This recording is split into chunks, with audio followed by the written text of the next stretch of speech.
गया और जो एससी थे वहाँ के पीएचडी के, उनसे मिला और उनको कहकर मैंने उस नेट को हटवाया। चाहे वो गेट खोलने वाला ही हो, सारे जो गैर टेक्निकल पद हैं वो सारे केवल और खंडेला विधानसभा और उसके आसपास की ग्राम पंचायतों को प्राथमिकता दी जाए। दुख के साथ कह रहा हूं कि अभी तक हमारे विधायक महोदय ने विधानसभा में एक भी सवाल नहीं किया, खंडेला की जनता की एक बार भी आवाज नहीं उठाई। उनका रिकॉर्ड पे सीएम से या लाइजन करके कि गहलोत साहब से ये ले आया वो ले आया। नमस्कार, सीकर सर्च पर आप सभी दर्शकों का स्वागत है।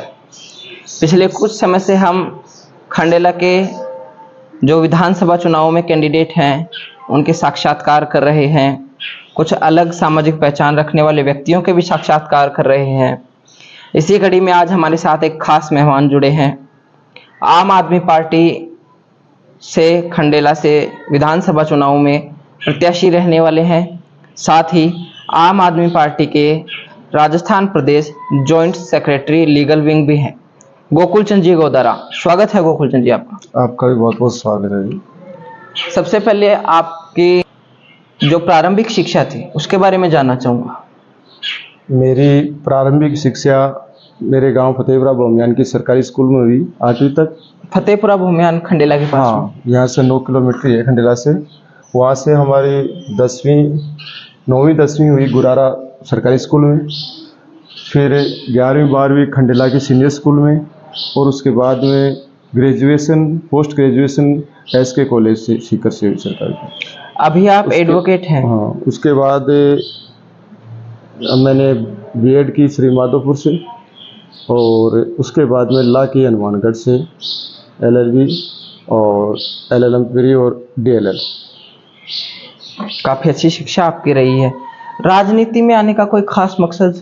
देखिए, पहले बात तो हमारा कोई मकसद नहीं है राजनीति में आने का। मेरा ना ही कोई पारिवारिक ऐसी कोई बैकग्राउंड या पृष्ठभूमि है कि जिसमें राजनीति कोई कहीं भी कोई रोल सीन रहा हो।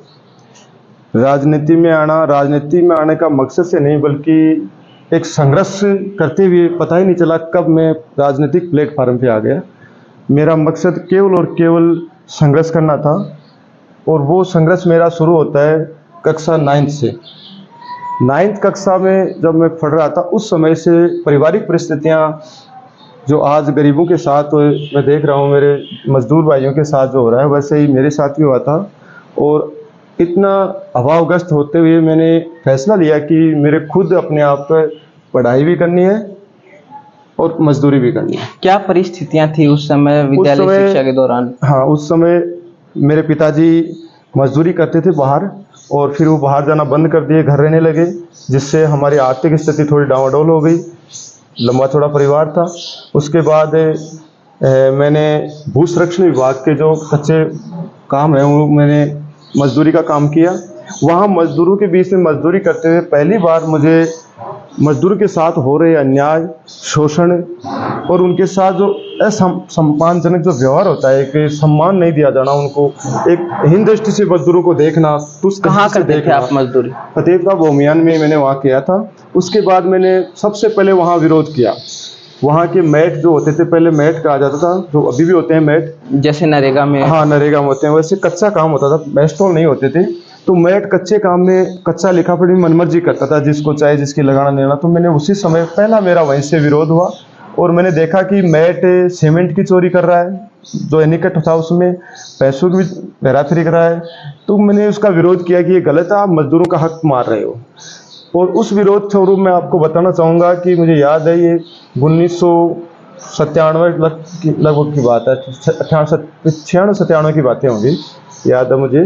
तो मैंने विरोध किया और सीकर गया, और जो एससी थे वहाँ के पीएचडी के, उनसे मिला और उनको कहकर मैंने उस मैट को हटवाया। और हटाने के बाद एससी साहब ने मेरे विचारों से प्रभावित हुए और उन्हें कहा कि यार, आप मजदूरों का भला कर सकते हो, अच्छे युवा हो, पढ़े लिखे हो, ये जिम्मेदारी हम आपको देते हैं। और खंडेला कस्बा और गुरारा, फतेहपुरा, ये गोकुल गावास, ये जो जितना एरिया आ रहा था उस समय भू संरक्षण विभाग का जो काम करने थे, वो सारे मेरे जिम्मे दे दिए गया। और करीब 5 साल तक लगातार मैंने काम करवाए, और 5 साल तक मजदूरों के बीच रहने पर 100-100, 150, 200 मजदूर काम करते थे। तो मैंने सिर्फ और सिर्फ मजदूरों के हित की सोची, गरीबों के हित की सोची, और उस समय मेरा विरोध हुआ। वो उस समय एक कमेटी हुआ करती थी जो देख रेख करती थी। उस समय एक सिविल लोगों की कमेटी होती थी, गांव के मौजूद या अन्य जो जनप्रतिनिधि थे उनकी। मैंने उनका भी विरोध किया, उनकी भी नहीं मानी, और इसलिए मेरा विरोध को देखते उन लोगों ने मेरी कलेक्टर साहब से भी उस समय शिकायत की थी। गोकुल का आवास में कलेक्टर साहब आए थे, MS खान साहब, और उन्होंने भी पूरे काफिले के साथ गोकुल का आवास के, आप देखा होगा जो अभी आपकी टंकी उनकी बनी है उसे पीछे बांध बना, वहां अचानक आकर विजिट की थी, उन्होंने जांच की। लेकिन जब सब कुछ सही पाया गया तो उस समय पालीवाल जी प्रधान थे, शिवदयाल जी। हाँ, शिवदयाल जी भी साथ में थे, पूरे प्रशासन उनके साथ में था, कलेक्टर साहब भी। तो उन्होंने कहा आप बाहर खड़े हो जाओ, मैं इस लड़के की खोल लूंगा। और कैमरे में एक एक मजदूर को निकाल कर देखा कि कहीं फर्जीवाड़ा नहीं मिला। तो बहुत खुश हुए, उन्होंने धन्यवाद दिया और उन्होंने कहा कि आप कॉलेज में उस समय वाइस प्रेसिडेंट का चुनाव लड़कर आया था। तो उन्होंने कहा कि यहाँ वो पहचान गए, तो कहा यहाँ क्या कर रहे हो? तो मैंने कहा सर मैं तो गरीब हूँ, मजदूर हूँ, और मजदूरों के लिए ये सब कर रहा हूँ, और ये लोग चाहते नहीं ऐसा हो। मैं चाहता हूँ 200 घरों में चूल्हा जले, गरीबों को उस समय रोजगार नहीं था, आज भी नहीं है, तो कुछ हेल्प हो जाए इनकी, बढ़िया है। तो इस तरह से मैंने वहाँ से संघर्ष करना शुरू किया। और फिर LLB करने के बाद, मैं पहले खंडेला में यहाँ आने के बाद भी मैंने वकालत से ज़्यादा गरीब मजदूर, आप देख ही रहे हो, हमेशा मैं संघर्ष हमेशा तैयार रहता हूँ।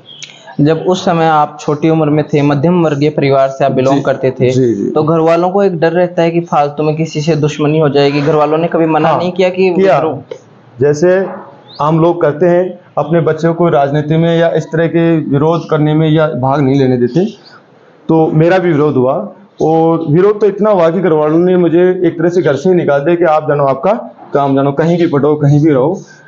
धीरे धीरे घर वालों के समझ में आ गया कि ये अच्छा कर रहा है, तो धीरे धीरे मेरे पिताजी और अन्य परिवार के लोगों ने भी सपोर्ट करना शुरू कर दिया। राजनीति से आपको एक बात पूछना चाहूंगा, राजनीति के बारे में आप क्या सोचते हैं? क्योंकि इसको बहुत गंदा फील्ड लोग मानते हैं। देखिए, राजनीति सबसे पवित्र और सेवा का सबसे बड़ा क्षेत्र। अगर कहीं सेवा करनी है आपको, गरीबों के लिए, देश के लिए, तो सबसे बढ़िया है राजनीति क्षेत्र, और सबसे पवित्र है। सेवा है तो पवित्र है, राजनीति गंदी नहीं है। मैं बार बार ये कहता हूँ, राजनीति बहुत ही अच्छा है। लेकिन क्या होता है कि उसमें जो लोग आ गए, स्वार्थी लोग घुस गए, वो खुद के स्वार्थ के लिए राजनीति में आ गए और राजनीति को गंदा कर दिया। क्योंकि गंदे लोग आएंगे तो गंदे होंगे ना, तो गंदे हो गई और लोगों ने राजनीति को ही गंदा करने लगे। इसलिए तो आज हम संघर्ष कर रहे हैं। आम आदमी पार्टी जो संघर्ष कर रही है, वो हम बार बार कहते हैं कि हम राजनीति करने नहीं आए, हम राजनीति में जो गंदगी है उसे साफ करने आए, जो व्यवस्था है उसे बदलने आए। आम आदमी पार्टी को ही चुनने का कोई मुख्य कारण? देखिए, जब मैं अब बता रहा हूँ मेरा संघर्ष चल रहा था, तो आप भी जानते हैं कि कोई भी संघर्ष तभी सफल होता है जब उसको कोई प्लेटफार्म या कोई एक यूनियन हो, एक संगठन हो। और तब मुझे देखा कि बीजेपी, कांग्रेस और अन्य पार्टियों को देखा, लेकिन सबका अलग अलग चेहरा जरूर था, लेकिन मकसद एक ही था, भ्रष्टाचार करना, लोगों का शोषण करना। विचारधारा आपको पसंद नहीं है? कोई विचारधारा पसंद नहीं है। तभी मुझे 2013 के अंदर देखा कि आम आदमी पार्टी की जो विचारधारा थी वो बहुत अच्छी थी। वो केवल और केवल गरीबों का, आम आदमी का भला करने के लिए आ रही है, उनको उनका हक दिलाने के लिए आ रही है। बस मेरे लिए इतना ही काफ़ी था और मैंने वो ज्वाइन कर ली, और 10 साल से मैं संघर्ष कर रहा हूँ। राजनीति में आपका कोई पारिवारिक बैकग्राउंड नहीं है? नहीं, कोई पारिवारिक बैकग्राउंड नहीं है। मेरे परिवार में मेरे अलावा कभी भी किसी ने राजनीति में कोई नहीं है, मतलब समझो जीरो है। खंडेला से आप राजनीति कर रहे हैं, खंडेला विधानसभा में कितने समय से सक्रिय हैं? मैं खंडेला विधानसभा में पिछले 10 साल से सक्रिय हूँ। राजनीति में नहीं हूँ, बल्कि राजनीति तो पिछले 6-7 साल से मान लीजिए सक्रिय राजनीति में। उससे पहले मैं आपको बताया कि मेरा बचपन से ये सपना रहा है कि मैं गरीबों के लिए कुछ करूं, मजदूरों के लिए करूं, किसानों के लिए करूं, बेरोजगारों के लिए, यानी संघर्ष करना, जहां भी अन्याय हो उसके खिलाफ लड़ूं। ये मेरा मकसद रहा है, इसलिए मैं संघर्ष करता रहा हूँ। आपकी पार्टी पर आरोप लगते हैं, पिछले कुछ दिन पहले एक हत्याकांड हुआ था दिल्ली में, साक्षी का, उस पर आरोप लग रहे हैं कि आम आदमी पार्टी की सरकार है, कार्रवाई नहीं कर रही है। देखिए, आप जानते हैं आम आदमी पार्टी की सरकार सही है, लेकिन आपको ये भी पता होगा कि कानून व्यवस्था जो होती है उसको कार्य रूप देने के लिए पुलिस व्यवस्था होती है, और पुलिस का काम होता है सारा सुरक्षा करना, हर व्यक्ति की सुरक्षा करना और उसको न्याय दिलाना। लेकिन ये विडंबना है या मान लीजिए संवैधानिक व्यवस्था है कि दिल्ली में केजरीवाल जी के पास दिल्ली पुलिस नहीं है। आप आरोप दिल्ली लगा रहे पुलिस केंद्र के पास है। केंद्र के पास है, अमित शाह जी के अंडर में है।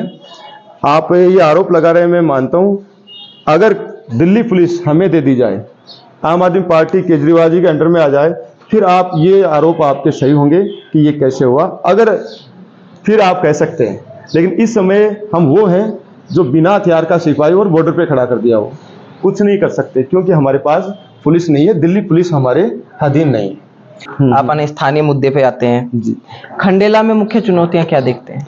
देखिए कुछ दिन पहले ही हमारे पास एक महानुभव आए थे, चेतनानंद जी। उन्होंने कहा या खंडेला में कौन सी समस्याएं हैं। मैंने कहा सर आपको क्या लगता है? बोला पानी की क्या व्यवस्था है यहाँ। मैंने कहा सर यही आप करते हैं, आप पानी मत मांग लेना वरना मुझे बोतल कहीं से लाके आपको पानी पिलाना पड़ेगा। यानी कहने का मतलब इतनी गंभीर और इतनी ज्वलंत जो समस्या है वो पानी की है। यहाँ सीएम साहब कुछ दिन पहले आए थे दुर्लभ पर, हमारे विधायक महोदय जी के वहाँ बहुत दरिया दिल्ली से कि चाहे जिसको जिला बना दूं आप कहो तो सही। उनके हाव भाव से ऐसे लग रहा था कि वो दिल खोल के देना चाहते थे, लेकिन किसी ने भी पानी नहीं मांगा। अगर उस दिन में तो हम तो तब मानते खंडेला की जनता कि महादेव सिंह जी ये कहते विधायक जी कि साहब पानी के लिए और बजट दे। वो कह के गए हैं कि डीपीआर तैयार है। देखिए 2 बार, देखिए एक बार मैं 2018 में आपको पता है मैं खंडेला बचाओ पानी लाओ अभियान चला रखा है मेरे 7 साल से लगभग। 2018 में मैंने अपने अभियान के तहत बहुत बड़ा यहाँ आंदोलन किया था जिसमें युवाओं ने और ग्रामीणों ने लोगों ने बहुत सहयोग किया। काफी अच्छा चला था वो। 7 दिन बाद में हमारे बीच समझौता हुआ तो कहा 3 करोड़ 25 लाख रुपए हम स्वीकृत करते हैं डीपीआर के और बहुत जल्द डीपीआर बन जाएगी। ठीक है, उस शर्त पे हमने आंदोलन खत्म कर दिया। उसके साथ हमारे जो कॉलेज का था, मुंसिफ कोर्ट का था और हॉस्पिटल में महिला डॉक्टर का था, ये सारी मांगे पूरी हो गई और डीपीआर बन गई। लेकिन उस डीपीआर को भी अधिकारियों ने टेक्निकल या अन्य कारण बताते हुए खारिज कर दिया। उसके बाद में दूसरी डीपीआर 528 करोड़ रुपए पास हुई, पिछली बार सुना होगा आपने, उसको भी कोई ना कोई कारण बता के उन्होंने खारिज। यानी जनता को बार बार डीपीआर का ये लॉलीपॉप दे देते हैं और फिर अफसरों को टेक्निकल या कानूनी प्रक्रिया में लेकर उसे निरस्त करवा देते हैं। यानी पानी के नाम पे आप खंडेला में ये ड्राइव एरिया है, यहाँ 1000 फुट तक नीचे पानी चला गया है, मानते हैं इस बात को। अब हमारे विधायक या जनप्रतिनिधि जो भी हैं वो क्या कहते हैं, आपके दाढ़ी में ट्यूबवेल लगा देंगे, आपके घर के यहाँ हैंडपंप लगा देंगे। ठीक है, आप ऐसे करके उनको संतुष्ट कर रहे हैं, लेकिन मैं आपको बताना चाहूंगा पानी कहाँ से जब आएगा? पानी है ही नहीं नीचे तो आपकी ट्यूबवेलें और हैंडपंप से क्या होगा। ठीक है, और जो पानी 1000 फुट के नीचे है तो मैं आपको बता रहा हूं उसमें 95% से भी ज्यादा फ्लोराइड है, एक सफेद पाउडर की तरह उसमें है। और वो पत्थर है जो अंदर जाने के बाद में चाहे जानवर हो चाहे इंसान हो, सारी बीमारियों की जड़ वो है। लोगों में बीमारियां फैल रही हैं, मजबूरी में पानी पी रहे हैं। आप ये केन का पानी पीते हो लेकिन आप घड़े का, आप सोचो कि कितना पानी पीते हो हैंडपंप या घड़े से अभी। यानी स्थिति ये हो गई खंडेला में कि आप पानी जो केन का पीते हो ना उसके अलावा पानी पीते हो तो आप पी नहीं पाते हो। मैंने एक बुजुर्ग से गांव में शिकायत की, भैया पानी तो असोई हो। मैंने कहा ताऊ, कम से कम 70-80 साल के थे ताऊ जी। मैंने कहा ताऊ जी आपने क्या देखा था? आपने, मुझे पता है आप कहोगे कि इधर से नदी जाती थी, आपने नदी देखी? बोला देखी। मैंने कहा आपके बेटे ने कुएं देखे, कुएं पर 2-2 इंजनें चलती थी, 2-2 मोटरें चलती थी, फुल पानी होता था। और हमने ट्यूबवेलें देखी और हमारे बच्चे नल देख रहे हैं। क्या कभी आपने सोचा था कि जिस समय दूध का भाव था, दूध जो बिक रहा था, वो पानी दूध के भाव बिकेगा? आज आप दूध पीते थे ना जिस समय 8-10 रुपए किलो, आज 30 रुपए लीटर पानी मिल रहा है बिस्लरी का। वो तो नॉर्मल वाटर मिल रहा है जिसमें, हाँ जिसमें नॉर्मल रहा है। तो कभी सोचा था? बोला नहीं सोचा। तो आप सोचिए कि ये बच्चे नल देख रहे हैं तो इनके बच्चे क्या देखेंगे बोतल में? कितनी भयंकर समस्या है ये, आप सोच सकते हैं। लोगों को यार पानी तो आएगा, जनता है तो आएगा। मैं आपको बताना चाहूंगा, आप कच्छ के क्षेत्र में चली जाइए, गुजरात के क्षेत्र में चले जाइए, बाड़मेर के गांव खाली हो जाते हैं पानी के लिए। और आपको एक नई रिपोर्ट बताता हूं कि आपका जो केप टाउन क्या सिटी है ना आपकी साउथ अफ्रीका की केप टाउन को विश्व का जो संगठन है उसने पानी विहीन शहर घोषित कर दिया। इतना बड़ा शहर को बिना पानी वाला शहर घोषित कर दिया, कितनी बड़ी बात है। तो ये अपनी छोटी बात नहीं है कि खंडेला को कभी बिना पानी वाला घोषित कर दे और हमें छोड़ के जाना पड़े। समझ रहे, आप छोड़ के जाना पड़े तो ये बहुत बड़ी, आप खाना खाए 5 दिन रह सकते हैं लेकिन पानी से 5 घंटे भी नहीं रह सकते हैं। तो मैंने तो यहाँ सबसे मेरा जो मुद्दा है, जो मैंने खंडेला में संघर्ष किया, आप देख रहे हो, पानी के लिए ही किया है। और खंडेला बचाओ पानी लाओ अभियान में जो चला रखा हूँ वो जब तक चलता रहेगा, मैं संघर्ष करता रहूंगा। राजनीति से जनता साथ दे या ना दे वो जनता का निर्णय है, मेरा निर्णय नहीं है। मैं जनता के, मैं अपने आप को समर्पित कर रखा है कि मैं पानी के लिए संघर्ष करूंगा, खंडेला की जनता के लिए। और घर घर जब तक पानी नहीं पहुंच जाता है मैं संघर्ष करता रहूंगा। यूरेनियम की मात्रा आप पानी में बता रहे हैं, खंडेला के पानी में जी। भी। ऐसा तो नहीं है कि सरकार हमारी प्रतिरोधक क्षमता टेस्ट कर रही है खंडेला वालों की? देखिए, कोई प्रतिरोधक क्षमता टेस्ट नहीं कर रही है सरकार, नहीं। जनप्रतिनिधि भी ये चाहते हैं कि आप शारीरिक और मानसिक रूप से इतने कमजोर हो जाएं कि आप हमारे सामने विरोध करने के काबिल भी न रहे। आप महंगाई से तो इतने कमजोर हो जाएं, आर्थिक स्थिति से, कि अपने घरेलू जो समस्या है ना, लून तेल मिर्च आटा के चक्कर में ही लगे रहें कि कहां से आएगा कल। आपको इतना सोचने का वक्त ही न रहे कि हमारे जनप्रतिनिधि क्या कर रहे हैं, सरकार क्या कर रही है, आवाज उठाने के काबिल न रहे। दूसरा, शारीरिक रूप से जो मैं बता रहा हूँ, फ्लोराइड है, यूरेनियम है, इस तरह से जो जोड़ों के दर्द हैं, सारे शरीर के हैं, युवा सीधे जमाने से बुढ़ापे में जा रहे हैं, मतलब इस तरह से एक शारीरिक हम कमजोर हो रहे हैं, ये भी एक इनकी चाल है। यूरेनियम की मात्रा खंडेला में काफी अधिक मात्रा में मिली है। खंडेला के लोगों को कितना रोजगार मिलना चाहिए? देखिए, इस प्लांट की मैंने पहले भी कई जगह मैंने इस मुद्दे को उठाया है कि जो प्लांट लगा है वो सेंट्रल गवर्नमेंट का है, शिक्षा विभाग से संबंधित है, लेकिन यहाँ जो भी लगेंगे टेक्निकल तो वहाँ के अफसर ही होंगे। ये सत्य है, हम कुछ भी कहें, क्योंकि ये जो सेंसिटिव मामला है, रक्षा का मामला है, इसमें ट्रेंड और जो इंजीनियर होंगे, अफसर होंगे, वो सारे ट्रेंड होंगे। मेरा तो ये कहना है यहाँ से, लेबर की जो जो गैर टेक्निकल, बिल्कुल, चाहे वो ड्राइवर हो, चाहे वो चौकीदार हो, चाहे वो हेल्पर हो या अन्य हो, सुन रहे आप, चाहे वो गेट खोलने वाला ही हो, सारे जो गैर टेक्निकल पद हैं वो सारे केवल और खंडेला विधानसभा और उसके आसपास की ग्राम पंचायतों को प्राथमिकता दी जाए। उन बेरोजगार युवाओं को पहले दिया जाए, प्राथमिकता दी जाए, उनको लिया जाए और रोजगार दिया जाए, ताकि खंडेला को आर्थिक संबल मिल सके।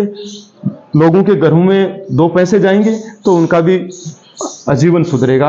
मेरा विचार तो ये है, और इसके लिए मैं अभी भी हम बढ़ा रहे हैं कि हम बिल्कुल इसकी मांग करेंगे और इसके लिए हम संघर्ष करेंगे, चाहे भले ही हमें। आपको एक उदाहरण देता हूं, हमारे बेगाराम जी गोदारा हैं बाड़मेर से, वहां जो तेल की जो लगी है रिफाइनरी, 1.5 महीने तक वो आंदोलन किया था और 25% की बात उनकी माननी पड़ी थी सरकार। तो हम भी उसी तरह, चाहे 2 महीने बैठना पड़े, हमें 1.5 महीना बैठने, 3 महीना बैठने, रोजगारों के लिए हम संघर्ष करेंगे और हमारा जो हक है यहाँ वो हम लेके रहेंगे। हम चाहेंगे कि खंडेला के जो बेरोजगार हैं, खंडेला विधानसभा के जो बेरोजगार हैं, वो उनको लिया जाए, उनकी योग्यता के अनुसार उनको लिया जाए। जनप्रतिनिधियों की बात कर रहे हैं आप जी, जनप्रतिनिधियों पर क्या प्रक्रिया देना चाहेंगे, खंडेला के जनप्रतिनिधियों पर? देखिए, खंडेला के जनप्रतिनिधियों को मैं आपको बताऊं, 2018 में भी आपकी तरह मीडिया वाले आए थे और सबका इंटरव्यू लिया, आप यूट्यूब पे उनका देख लेना।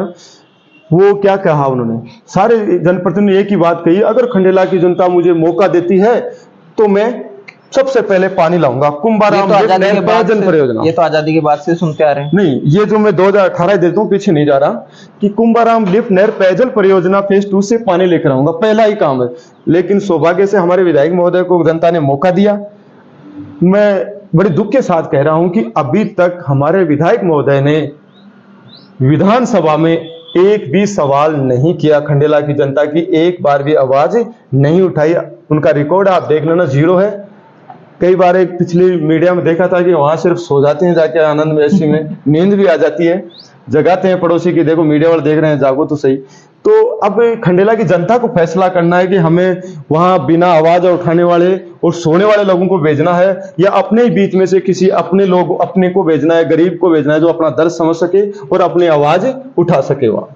तो इन लोगों ने कोई आवाज नहीं उठाई अब तक, और सिर्फ सीएम से या लाइजन करके कि गहलोत साहब से ये ले आया वो ले आया।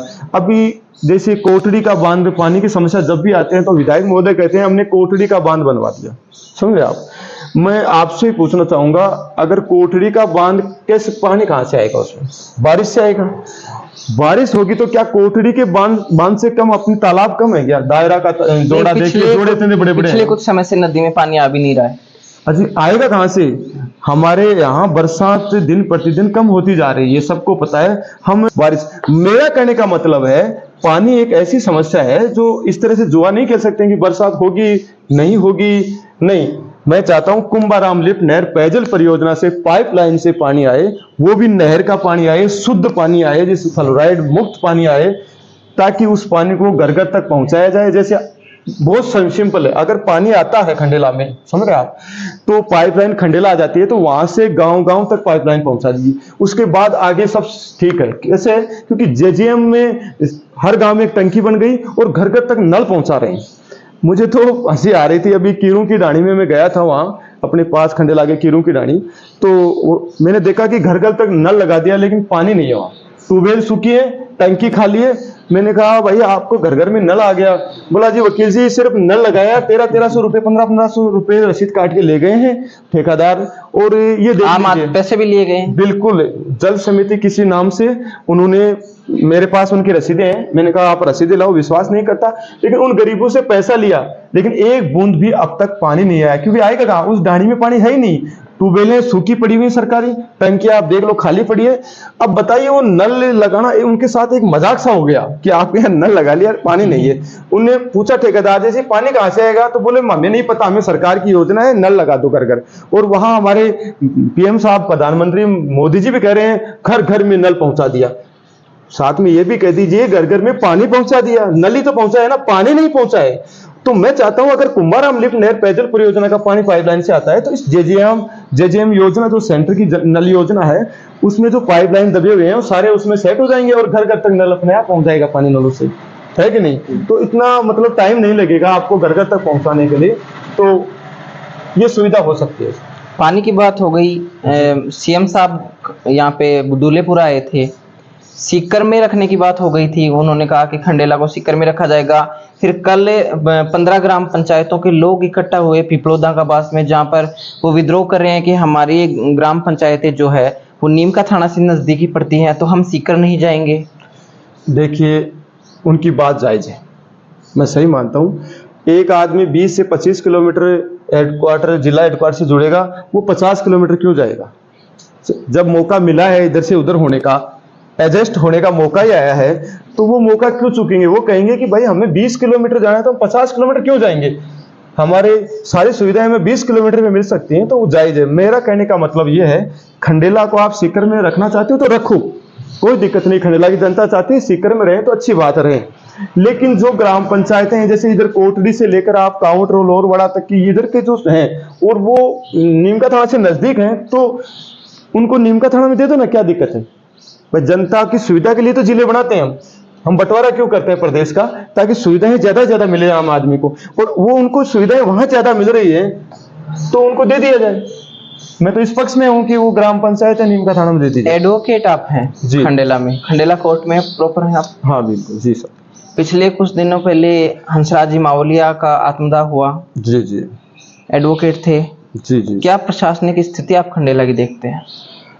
देखिए हंसराज जी को जो हुआ वो एक आप अलग मैटर मान लीजिए थोड़ा सा, कि उसमें हम ये श्योर नहीं कर सकते हैं कि एक ही कारण हो सकता है, और भी कई कारण हो सकते हैं उसमें। हमारा साथी था, बहुत दुख होता है हमें याद करके उस साथी को कि, लेकिन जो बात निकल कर आई भ्रष्टाचार की, तो ये सत्य है कि आज भी खंडेला के जो सरकारी कार्यालय हैं उनमें भ्रष्टाचार व्याप्त है, ये 100% सत्य है। आप जो भी कुछ भी काम करेंगे, आप भले ही जैसे मान लीजिए आप तहसील में चले जाइए, अपनी तहसील में आप एक छोटा छोटा आप एक कोई डीड रजिस्ट्रेशन करवा लीजिए, गोदनामा करवा लीजिए, या फिर आप हत्या करवा लीजिए, या रजिस्ट्री करवा लीजिए, या आप पट्टा का रजिस्ट्रेशन करवाने भी चले जाइए। मैं कह रहा हूँ आप मीडिया के सामने, क्योंकि मैं वहाँ काम करता हूँ। वहाँ एक अलग ही व्यवस्था कर रखी है उन लोगों ने। कई बार हमने इसका विरोध किया, हंसराज जी के ये घटना के बाद में भी मैंने विरोध किया। मैंने खुद एक बार कि मेरा एक हत्या करवाया था, मैं खुद गया तो उन्होंने कहा कि खर्चा देना पड़ेगा। मैंने कहा बोलिए किस बात के? बोला ऑफिस का खर्चा। मैंने कहा कौन मांग रहा है? बोला तहसीलदार जी। मैंने कहा तहसीलदार जी से बात कर लूंगा। तहसीलदार जी 2-3 दिन बाद आई मैडम, मैंने उनसे सामने, सुमन जी नहीं, वो दूसरे आए थे, क्या नाम उनका, सुमन जी के बाद में जो आई मैडम, उसकी बात है। मैंने बाबूजी को बुलाया, मैंने कहा मैडम से मिला दो। बोला मैडम ये है। मैंने कहा बताओ क्या बात है। बोला ऑफिस खर्चा। मैंने कहा इस ऑफिस का या आपके कोई ऑफिस है, घर का ऑफिस का, घर का या इस ऑफिस का खर्चा। मैंने कहा किस बात का खर्चा देंगे, तनख्वाह नहीं देती सरकार आपको, जनता का पैसे से आपको तनख्वाह मिल रही है, फिर किस बात की। तो मैडम ने थोड़ी अकला गई, वो समझवाई, उसे कहा कि आप अपना काम करो, जाओ रोते जी आप भी जाओ, कोई बात नहीं आगे से नहीं हो। मैंने कहा ये हो रहा है, बात आ गई तो हो रहा है, क्यों भाई। हम सरकार जो तय कर रखी है, जो फीस रजिस्ट्रेशन फीस तय कर रखी है, स्टाम्प ड्यूटी तय कर रखी है, हम सारे भरते हैं। भ्रष्टाचार राजस्व विभाग में यहाँ ज्यादा है, चाहे नहीं वो तो चाहे आप नगर पालिका में चली जाइए ना, आप पता है नहीं, आप ट्राई करके देख लीजिए। भले ही आप हर जो ऑफिस है यहाँ, जो जनता से सीधा जुड़ा हुआ है, जनता के छोटे छोटे कामों से जुड़ा हुआ है, वहां सारे में भ्रष्टाचार है। और ये भ्रष्टाचार आपको पता है तब होता है जब ऊपर मालिक का संरक्षण होता है, वरना एक कर्मचारी की हिम्मत नहीं है कि आपसे पैसे मांग ले। समझ रहे आप। तो हम तो भ्रष्टाचार, देखिए आम आदमी पार्टी तो भ्रष्टाचार के खिलाफ है बिल्कुल, और मैं तो उस प्लेटफॉर्म पे हूं जहां भ्रष्टाचार को बर्दाश्त नहीं करते हम। मजबूरी ये होती है कि हमें भी यहाँ लोगों से ये कह के यार आप करवा लो, मैं नहीं जाऊंगा, क्या करें बताओ। मैं तो हर बार विरोध करता हूं भ्रष्टाचार का, और अब तो लगता है कर्मचारी मुझे कहते भी नहीं। ये भी है कि वो जान गए कि ये आम आदमी वाला है, तो आम आदमी वाले से तो पैसे मांगते भी नहीं है, वो तो उन्हीं लोगों से मांगेंगे जिन लोगों से वो अपना वो बना रखा है, जो वहां कड़ी जोड़ रखी है, उन्हीं लोगों से पैसे लेते हैं। लेकिन ये सत्य है कि पैसे लेते हैं वो लोग। पहले भी आपने विधानसभा चुनाव लड़ा है? जी लड़ा सर। अब की बार कितने वोट लेने का लक्ष्य आपने रखा? देखिए पहली बार हम 2018 में चुनाव लड़ा था, तब आप मान लीजिए कि मैं कह रहा हूँ कि एक जीत के लिए नहीं आया था, मैं सिर्फ अनुभव के लिए। अनुभव नहीं था, मैंने मुझे जो आदेश था और मेरा मकसद जो था ये था कि मैं गांव गांव जाऊं, घर घर तक जाऊं और लोगों को ये बताऊं कि अब तक आप दो पार्टों में पिस रहे थे। आपको बीजेपी ने नाराज किया तो आप कांग्रेस में आ गए, अब की बार कांग्रेस को वोट देंगे। कांग्रेस ने आपको निराश किया तो आप बीजेपी में चले गए। यानी एक बॉल की तरह हो गए, इधर वाले लात मारेगा तो उधर चले जाएंगे, उधर वाले लात मारेगा इधर आ जाएंगे। लेकिन मजबूरी थी जनता की कि वो जाए तो कहां जाए, फिर दो ही तो ऑप्शन नहीं था, तीसरा ऐसा प्लेटफॉर्म नहीं मिला था। लेकिन जब आम आदमी पार्टी आई तो हमने ये कहा कि देखिए आपकी सारी सुविधाएं जो दिल्ली में आम आदमी पार्टी दे रही है, अब पंजाब में दे रही है, आम आदमी को क्या चाहिए, मूलभूत सुविधाएं, शिक्षा, स्वास्थ्य, बिजली, पानी, कपड़ा, मकान, सड़क, यही तो चाहिए ना। तो ये जो रोजगार, तो ये सारी सुविधाएं आम आदमी पार्टी देती है, और ये ईमानदार पार्टी है, लोगों ने इस पर विश्वास जताया, और इसमें कोई नेता नहीं है, हम और आपके बीच में से आम आदमी ही जनप्रतिनिधि बना है, चुना गया है, और वो आपकी आवाज उठा रहा है। तो आप क्यों ना राजस्थान में भी आप अपनों में से ही कोई गरीब मजदूर को चुने, ताकि वो आपके दर्द को एहसास कर सके। मैंने घर घर जाकर आम आदमी पार्टी के जो विकास कार्य हैं, जो जन कल्याणकारी कार्य थे, उस विकास हमारा मॉडल था, वो समझाया था मैंने लोगों को सिर्फ। तो फिर भी अच्छे बढ़िया सपोर्ट किया लोगों ने, अच्छे वोट मिले मुझे। पूरे जिले में मेरे जितने भी कैंडिडेट 8 खड़े हुए थे, 8 में सबसे ज्यादा वोट मुझे खंडेला से मिले। आम आदमी पार्टी? आम आदमी पार्टी को मेरे कैंडिडेटों में 7 में से 8वां नंबर, या 8 में से मुझे सबसे ज्यादा वोट दिया खंडेला की जनता ने। इसके मैं जानता हूं कि, या मैं धन्यवाद देना चाहता हूं उसको। आगे के मैं ये कहना चाहता हूं खंडेला की जनता को कि इस बार वोट आप किसी राजनीतिक पार्टी को लेकर नहीं करें। अगर आम आदमी पार्टी भी गलत है तो आप उसको भी वोट मत दीजिए, मैं कह रहा हूं ना। आप कांग्रेस गलत तो आप उसको वोट दीजिए जो आपकी समस्याओं का समाधान करे, आपको जिस पे विश्वास हो, जो खतनी और करनी में अंतर न करे, जो कहे वो करे, यानी गारंटी से करे। और गारंटी से आम आदमी पार्टी करती है।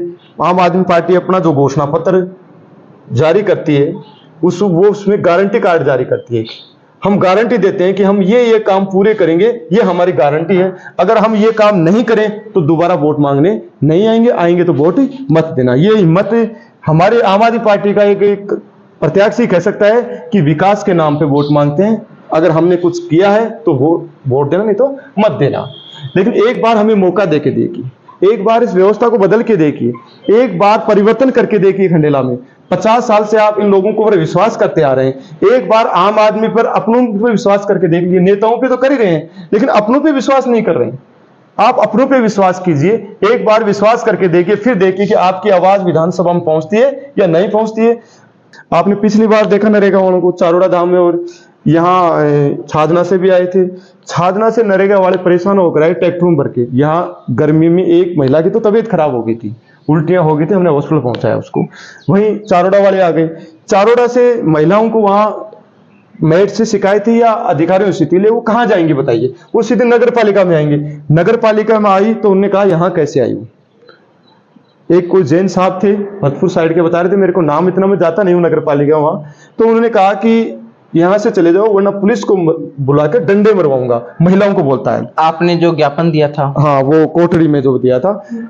फिर कुर्सियां पड़ी थी बाहर जो आम लोगों के बैठने के लिए, वहां बैठ गई हो। तो उन्होंने कहा नरेगा वाली होकर कुर्सी पर बैठ गई तुम। तो उन महिलाओं ने मुझे आके बताया तो बड़ा दुख हुआ यार, वो अपनी माँ है, किसी की बहन है, किसी की बीवी है, किसी की, सब अपनी तो हैं, माता बहनें तो अपनी है। तो मैं ये पूछना चाहता हूँ खंडेला की जनता, सारी इज्जत बड़े लोगों की है क्या? नेताओं के है, आपके बड़े बिजनेसमैन हो या पैसे वालों की है क्या सारी इज्जत? एसडीएम साहब से वहां मेरे वीडियो देखने में मैंने ये कहा था, सर काम ये करती हैं, ये वहां इतनी सख्त मिट्टी है कि पानी डाल डाल के भिगो भिगो के मिट्टी निकाल के फिर भी 130 40 या 150 के लगभग रुपए आ रहे हैं, संतुष्ट है। आप कह रहे हो समय पर नहीं पहुंचते, पहुंच जाएंगी, वो भी हमें मंजूर है, लेकिन ये बेइज्जती और इनके साथ जो दुर्व्यवहार है ना इस तरह, ये हमें बर्दाश्त नहीं है। इन महिलाओं के साथ अपमानजनक व्यवहार कैसे किया नगर पालिका, और किसका अधिकार है ये? क्योंकि वो हमारे नौकर हैं, हमारी सेवा के लिए यहाँ बैठे हैं, जनता की सेवा के लिए भेजा गया। सरकार उनको तनख्वाह देती है कि जनता की सेवा, और जनता मालिक है, और मालिक के साथ नौकर ऐसा व्यवहार कर रहा है, और वो भी महिलाओं के साथ, और वो भी खंडेला के लोगों को। तो मैंने कहा उस समय कोई लोगों ने रिएक्शन ही नहीं किया, अरे ऐसा करेंगे तो नाराज हो जाएंगे नेताजी, मतलब प्रतिक्रिया नहीं दी उस समय। मैंने जो आपने मीडिया में आई थी, लेकिन इतनी प्रतिक्रिया नहीं है, ये मुर्दू किसी वो संकेत आया। नहीं तो आप ये सोचिए कि ठीक है जो राजनीति अपनी जगह है, लेकिन मुझे ये बताइए नहीं खंडेला की जनता अभी तक क्यों दबी, किस मानसिक गुलामी में ये अभी तक ग्रसित है, समझ में नहीं आ रहा। बदलाव चाहते हैं? मैं बदलाव चाहता हूं कि मैं चाहता हूं कि जितना किसी अमीर करोड़पति को सम्मान मिले उतना ही एक करोड़पति को मिले, एक मजदूर को भी उतना ही सम्मान मिले। अगर वो मजदूरी कर रहा है तो उसे हीन दृष्टि से क्यों देख रहे हो भाई? वो तो आपसे ज्यादा शारीरिक मेहनत कर रहा है, पसीना बहा के 200-400 रुपए करके अपने परिवार को ईमानदारी से पाल रहा है, उसका तो ज्यादा सम्मान होना चाहिए। वो चोरी थोड़ी कर रहा है, डाका थोड़ी दे रहा है, किसी की जेब काट रहा है, वो कम से कम ईमानदारी से अपनी मेहनत करके अपने परिवार को पाल रहा है भाई, उसको इज्जत देनी चाहिए। लेकिन क्या हो रहा है, गरीब का शोषण ज्यादा हो रहा है। आप देख लीजिए, आप ठेके छूट रहे हैं।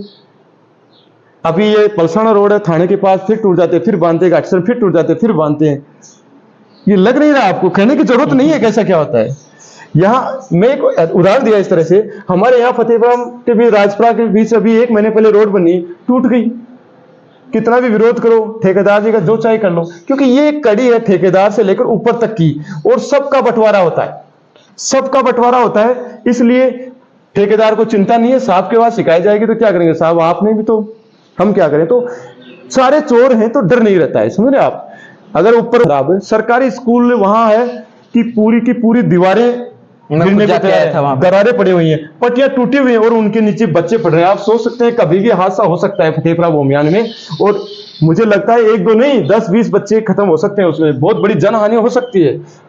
लेकिन बार बार आवाज उठाते हैं, कोई सुनवाई नहीं। सरकारी स्कूलों की हालत बहुत खराब है। हाँ, मैं धन्यवाद देना चाहूंगा मेरे स्टाफ को, जरूर जो वहां पढ़ा रहे हैं ना, पूरे स्टाफ को, टीचरों को। बस इस बार 100% रिजल्ट रहा है। मैंने खुद व्यक्तिगत फोन करके गुरुजी को धन्यवाद दिया था, गुरुजी बहुत बहुत धन्यवाद। बोला गुरुजी ने कहा यार बहुत बहुत है, लेकिन बच्चे नहीं आ रहे, लोग करें बिल्डिंग गिरने वाली है तो बच्चों को क्यों भेजें।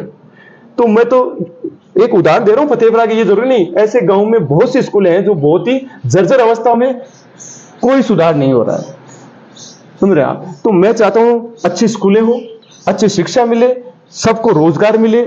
अगर आपको सरकारी नौकरी नहीं मिलती तो आपको प्राइवेट रोजगार उपलब्ध कराए, जैसे रिको जैसी इंडस्ट्रीज इकाइयां हैं, औद्योगिक इकाइयां स्थापित की जाए, उनमें छोटी छोटी कारखाने लगाए जाए, और उनमें जिनको नौकरियां नहीं मिली बेरोजगार, वो 200-400-500 रुपए डेली में अपने हिसाब से अपना घर तो चला सकते हैं ना। मैं आपको बता दूं, खंडेला एक ऐसा शहर है, रोजगार की भी इतनी है, पानी से बढ़कर रोजगार वाली भी स्थिति ऐसी है कि आप महावीर रेस्टोरेंट के पास अभी जाकर देख ले, 50 से 60 मजदूर बैठे होंगे, टिप्पण लेकर आते हैं बेचारे घर से कि आज 400-500 रुपए लेके आऊंगा तो शाम को आटा उटा लेके आऊंगा, लेकिन 11-12 बजे तक वो बैठे रहते हैं। अब उनको कोई ले जाता नहीं, मजदूरी पर मिलता नहीं, 11-12 बजे अपना टिफिन खाकर घर जाते हैं, लेकिन वापस जाते हैं तो बच्चे ऐसे देख रहे हैं, घरवाली भी देखती है क्या हुआ आज भी नहीं मिली, क्या नहीं मिली। तो सोचिए उस मजदूर की जो अंदर की जो हालत होगी, या कैसा उसके एक स्थिति की होगी मानसिक, वो कौन समझ सकता है। एक अच्छा बीए कर लेता है, एमए कर लेता है, बीएड कर लेता है, और फिर वो क्या करता है, परीक्षा देता है, पेपर आउट हो जाता है, पता चलता है नेताजी भी शामिल हैं, अधिकारी भी शामिल हैं, सरकार कहती है जांच करा रहे हो, वो जांच का कभी निर्णय आया नहीं, कोई जेल गया ही नहीं। ये सारा क्योंकि जनता भूल जाती है थोड़े दिनों, फिर ठंडे बस्ते में चला जाता है और फिर लिफाफोती कर दी जाती है। सबको पता ये सत्य है। लेकिन उस बेरोजगार का क्या होगा जो घर आके बैठ गया, उसको मजदूरी भी नहीं मिलेगी, एमए बीएड किया हुआ है, तो क्या करेगा? चुनाव आएंगे, हमारे नेताजी आएंगे, बड़े बड़े चुनाव में नेता आएंगे, प्रत्यक्ष आएंगे, फिर वो बांटेंगे। आपको पता है सैनिटाइज वो क्या है, वाइन बांटते हैं, आपको सबको पता है, गुपचुप बांटते हैं। फिर क्या करते हैं? उनको थोड़ी थोड़ी पिलाना शुरू कर देते हैं। 1 महीने तक चुनाव में पी लेता है तो फिर क्या आदी हो जाएगा। फिर वो घर वालों से पैसे मांगेगा कि फार्म के लिए पैसे चाहिए और चाहिए, और वो जाएगा। धीरे धीरे वो फिर सामने आ जाएगा, घर से पैसे नहीं मिलेंगे तो भी सामने आ जाएगा, और फिर एक पीढ़ी बर्बाद हो जाएगी। देखिए, एक वोट के लिए हम चुनाव के अंदर इस तरह से दारू बांटेंगे, पैसे बांटेंगे, युवाओं को इस तरह से खंडेला में बर्बाद करेंगे। स्थिति, हाँ जी, खंडेला में यही स्थिति मानते हैं आप चुनाव के? बिल्कुल मानता हूं। मैं खुद मैदान में उतरा हूं, मैंने देखा है भाई। आम आदमी पार्टी के तो पास तो पैसा ही नहीं है, बांटेंगे कहां से? हम तो आम आदमी है भाई, हम तो आम आदमी हैं। हम तो आज भी मीटिंग गांव में जाते हैं। आपको अच्छी बात बताऊं, मैं धन्यवाद देना चाहता हूं। मैं इन रोजगार और पानी के मुद्दे को लेकर गांव में, अभी आप देख रहे हो, मैं ग्रामीण चौपाल चला रखी है मैंने, ग्रामीण चौपाल के नाम से। गांव के, चाहे मैं दोपहर में इस धूप में करूं, बड़ के नीचे, हमारे पास टेंट भी नहीं है, कुर्सी का भी जुगाड़ करते हैं, तो भी 100-100, 150-150, 200 महिला पुरुष आ रहे हैं, युवा आ रहे हैं। जन सहयोग मिल रहा है आपको? तगड़ा, हाँ बिल्कुल, बहुत ज्यादा जन सहयोग हमें मिल रहा है। तो हम देखते हैं, इस हिसाब से तो लगता है कि इस बार खंडेला की जनता व्यवस्था परिवर्तन करेगी, इस बार बदलाव करेगी, एक बार इस व्यवस्था को बदलेगी जरूर। परिवर्तन चाहती है जनता। क्यों? क्योंकि उसे अब इस बार एक ईमानदार सरकार चुनने का मौका मिल रहा है, एक ईमानदार और अपनों के बीच में से गरीब कैंडिडेट मिल रहा है, और उसे विश्वास है कि आम आदमी पार्टी ने दिल्ली में किया है, पंजाब में किया है, तो राजस्थान में भी करेगी। तो ये थे आज हमारे साथ एडवोकेट गोकुल चंद जी गोदारा, राजस्थान में आम आदमी पार्टी के प्रदेश संयुक्त सचिव हैं लीगल विंग के, और पूर्व जिलाध्यक्ष हैं सीकर जिले से। साथ ही आगामी विधानसभा चुनावों में आम आदमी पार्टी से खंडेला से प्रत्याशी भी रहने वाले हैं। पूरी बातें आपने सुनी, क्या प्रतिक्रिया आपकी है वो हमें कमेंट बॉक्स में जरूर बताइए। तब तक के लिए धन्यवाद।